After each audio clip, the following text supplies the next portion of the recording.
month of fantastic football boils down to this: a Wembley date, Italy, England. It's either coming home or it's either coming Rome. It's the Euro 2020 final, and it's coming up next.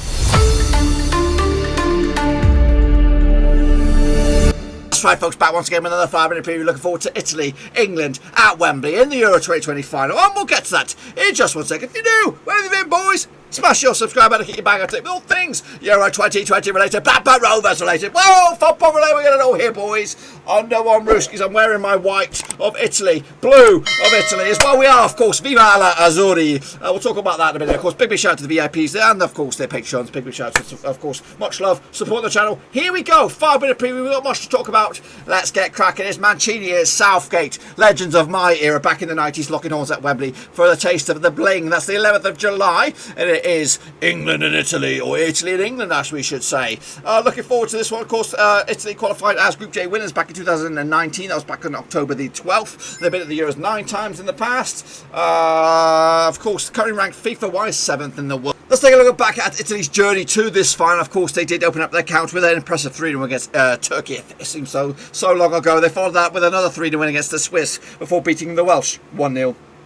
A bit of a rotated side. They did concede their first goal against Austria, 2-1 win for the Italians again on the 26th of June before beating the Belgians, and of course their first real, probably heavyweight encounter.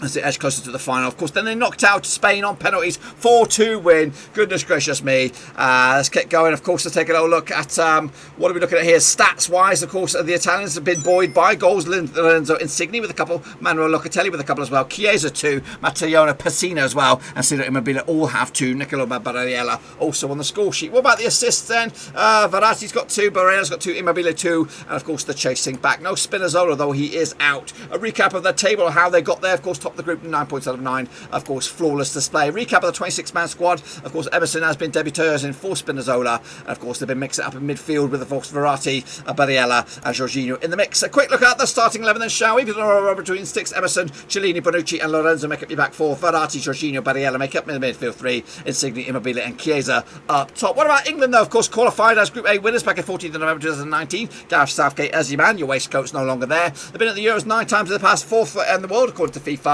Of course, the resume looks like this. 1-0 win over Croatia.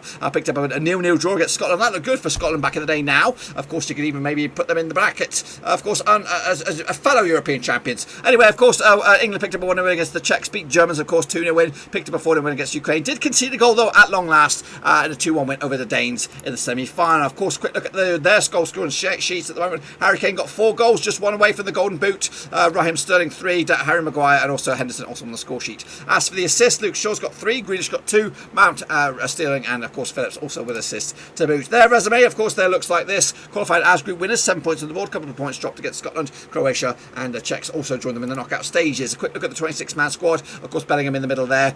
We haven't seen anything of Connor Cody yet, but can he make the final? Well, probably not. Saka's also been a standout superstar, as of course Harry Kane has finally got the goals. Quick look at the 11 then for me. Pickford, Shaw, Stones, Maguire, Walker, Rice, Grealish again starts for me. Phillips in midfield. Grealish had picked up an injury in the last game, so maybe he'll go back to Mason Mount. Saka, Kane, Sterling up top. What about the two sides then? Played each other 7 times since 1980. 4 wins for Italy, 1 win for England, and 2 draws. The biggest win for Italy was a 4-2 win. With the biggest win for England, of course, the one and only one was the 2-1 win. They've only scored 8 goals to Italy's 12. Of course, 1.14 goals game ratio compared to the 1.17 goals game ratio for Italy. They both come into this in pretty good form, winning the last 4. Of course, Italy 100% compared to 92% for England. The last time they played each other was a 1-1 draw back in friendly. Of course, it was 2018. Last time any of these two sides won was back in 2014 in the World Cup Group D. Italy came out top with a 2-1 win. I had to put a vote out there. 177 of voted. It was only an hour ago. 66% have gone with Italy. 34 have gone with England on this one. What about me? I'll tell you a little bit about me in just a second. Let's take a look at the bookies odds on this one. In the bookies odds are 9-5 for Italy for the win. 8-5 is your England. They are your favourites. 21-10 is your draw on this one. But what is my gut feeling on this one? Well, I did pick Italy from the start. If you don't believe me, check out one of my predictions. Check out all my prediction videos. I have predicted Italy from the start. I'm going to stick to that. My brain is a good brain. I think it's very, very strong. I'm going to go with a 2-0 win for Italy. They'll get a nice early goal. Of course, they'll sit back on that and, of course, get England on the counter a little bit later on. 2-0 win for me. And before I go, quick look at the recap of the bracket it. Of course, this is how it looks. Of course, Italy's passage to the final was a lot more difficult than that of England. But hey ho, it's what's put in front of you. And of course, England have beaten what has been put in front of them. Italy, though, of course, looking to get them hold on the trophy once again. England for the first time. Let me know your thoughts and opinions about this. Who's going to go the distance, of course, at Wembley. Let me know your thoughts and opinions. Can England do it? Can Italy do it? It's either coming home, it's either coming home. Let me know your thoughts. Until then, we are done.